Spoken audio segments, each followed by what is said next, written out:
This couture collection instantly made me feel like I was creating inside a vintage Parisian atelier. Today I'm using these dress forms, draped dresses, and gorgeous BetterPress background to make 2 elegant cards, and I'll show you a fun little experiment I did with the embossing folder that could be great for creating backgrounds and embellishments. Let's dive in. Before getting into the card making, I want to first show you the fun experiment I just mentioned.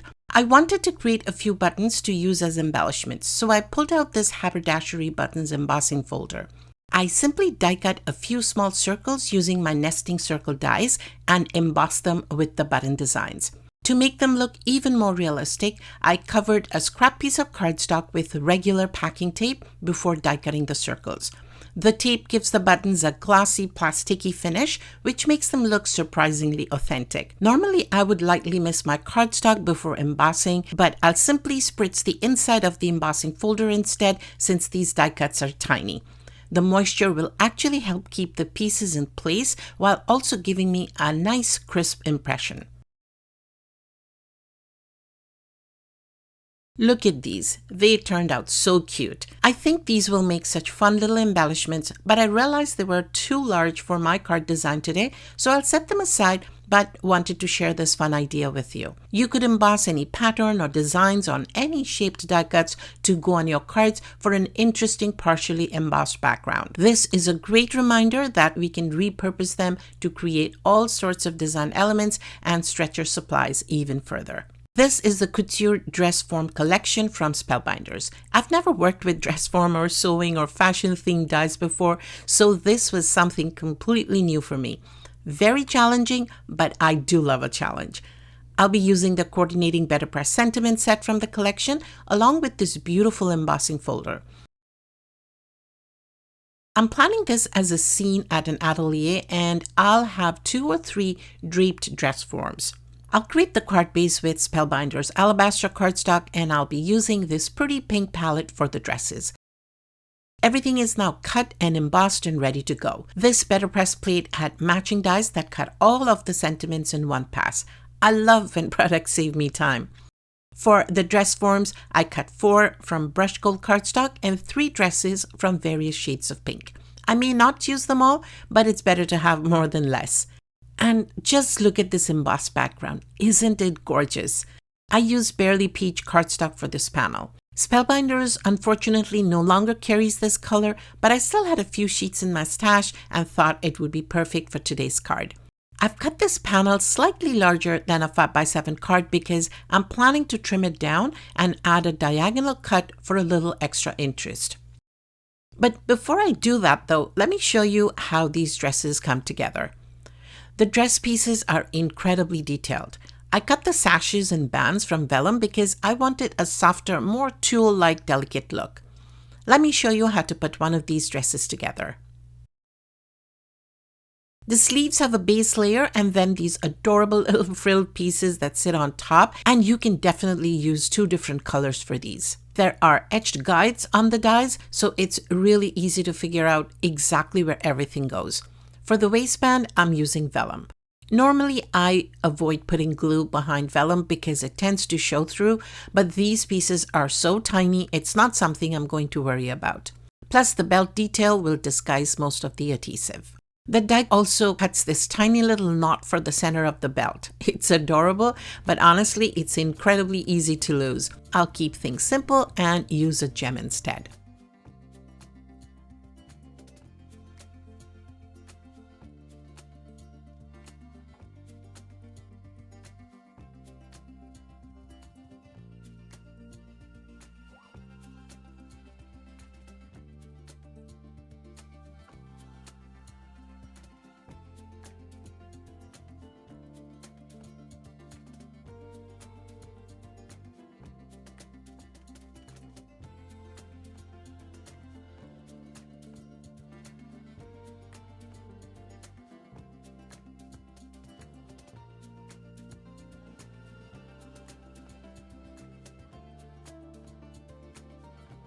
And here's our finished dress.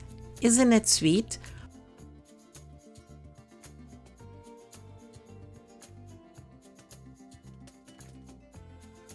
Now it's time to build the card. I do want a little bit of the alabaster card base to peek through because I think that color and texture variation adds more interest to the background. I also want to preserve this section with the bows because it's one of my favorite parts of the embossed design. I've trimmed my embossed panel to 5x7 and now I'm giving it a diagonal cut. I'm just going to eyeball the angle here.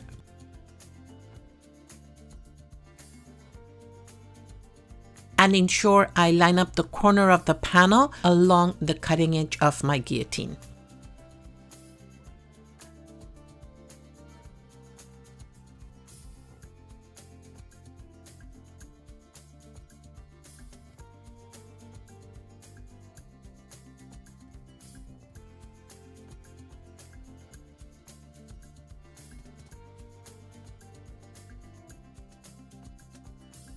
Now for the fun part, which is the layout. I think I'll layer the bare dress form in the background and place two of the dressed forms in front.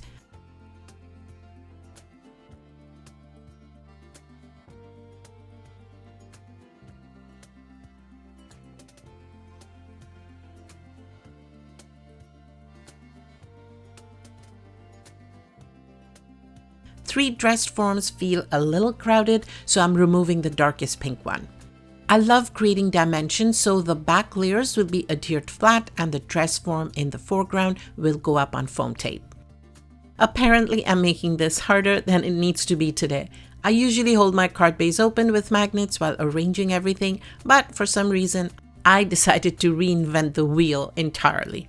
I've saved all the blooper reels for another card I made.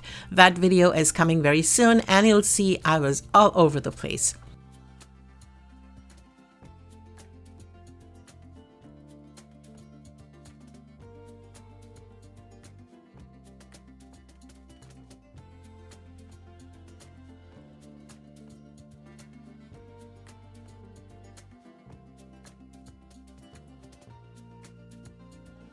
I think this placement works beautifully. I can still see the feet of the dress forms and the composition feels nicely balanced. I originally planned to use these sentiments, but I think I'll recreate them in black and decide on which one works better. But before I lose this arrangement, I'll use some press and seal to pick everything up so it remains intact and set it aside exactly as it is until I'm ready for it. I created one more batch of sentiments in black, but now looking at the black and gold side by side, I think I'll stick to the gold since it repeats the gold in the dress form. Repetition is a good design principle because it makes your design more cohesive. I also found my long lost foil strips and I think I'll use one on the edge of the embossed panel. I have a choice of yellow or rose gold, but let me first get the panel attached and I can decide on the strip in a minute. I'm adding dimension to the embossed panel, which is no surprise at all, eh? I'll apply a good amount of liquid glue so I can slide the panel into place, and this is probably the only time larger globs of glue are welcomed and appreciated.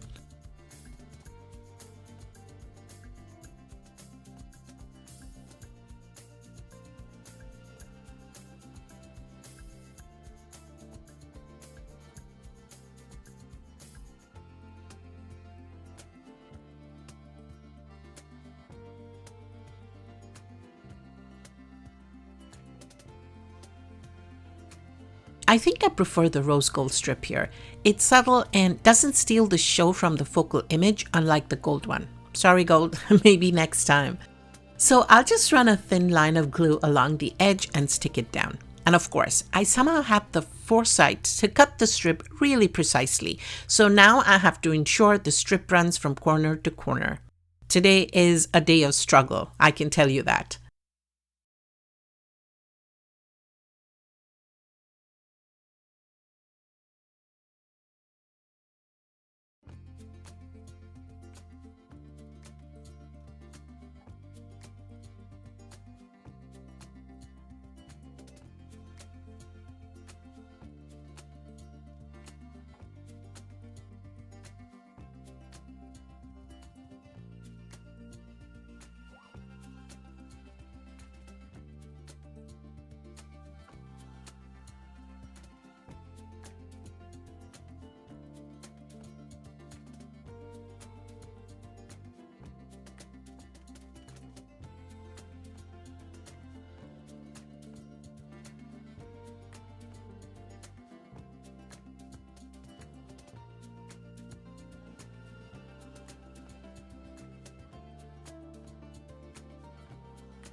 Time to decide on the sentiment. Once I add dimension behind the sentiment, it won't get lost in the background. I would have loved to have hot foiled the sentiment, but to be honest, I haven't been good friends with my foiling machine of late since it won't cooperate. This doesn't look too bad now that it's up on dimensionals. Finally, a few gems on the background, and this is done. Adding dimension behind the foreground dress form gives the scene so much more depth and movement. The details in the die and the embossing folder are phenomenal. This is a great scene building set, and it would be the perfect card for anyone with an interest in fashion or glam. And of course, I couldn't stop at one dress form card now, could I? I actually have ideas for at least 3 more, but I'll keep it to 2 in this video. I wanted this one to feel like a dressmaker's sketch pinned in an old atelier. This is another 5x7 card, and I created this beautiful navy frame using the 2 largest dies from this 5x7 matting basic set. For the background, I'm using this gorgeous vintage atelier BetterPress plate and inking it with gloss shadow distress oxide ink. It's such a soft gray and gives a beautiful understated impression. I'm using Neenah Classic Crest here since heavyweight cardstock gives an especially beautiful BetterPress impression. I hadn't pulled out my BetterPress system in quite some time, so it's nice to dust it off and play with it again. The letterpress effect really shines on the Neenah cardstock, but you could use Spellbinder's BetterPress cardstock, but I didn't have one in the correct size.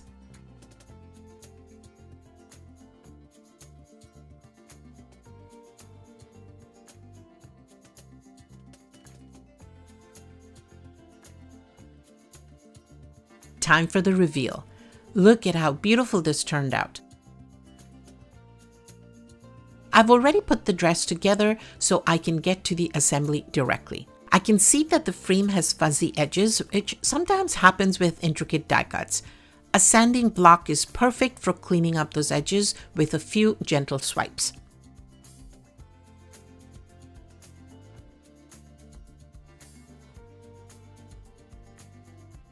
Once I have 3 sides of the frame lined up, I know the 4th side will naturally fall into place, so that's what I'm going for.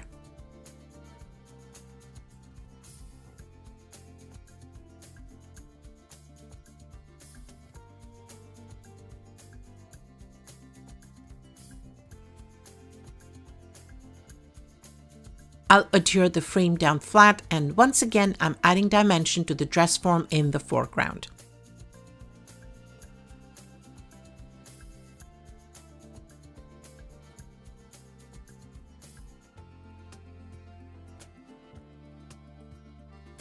I also think a little sparkle around the hem would be pretty. By the way, if you're wondering about the supplies I'm using, I've got you covered. You'll find all the affiliate links in my blog post, which is down in the video description. If something wasn't available when I filmed this, I made sure to link a great alternative so you won't miss out on anything. For the sentiment, I'm going with black this time, but I'll add it to an indigo banner to give it better visibility. The extra contrast makes such a difference.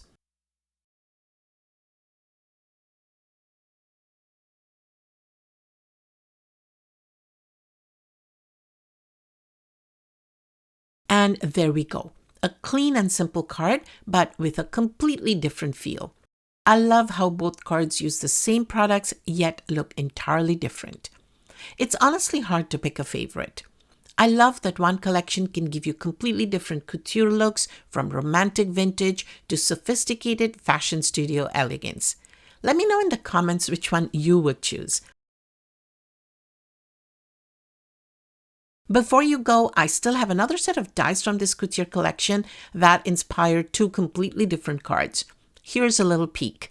I goofed up big time on one of them, but managed to salvage it in the end though. So I had to give it a video of its own, and that's coming very soon. If you enjoyed this, I recently shared another video using one die set to create sunrise and sunset inspired cards, and you can watch that video here.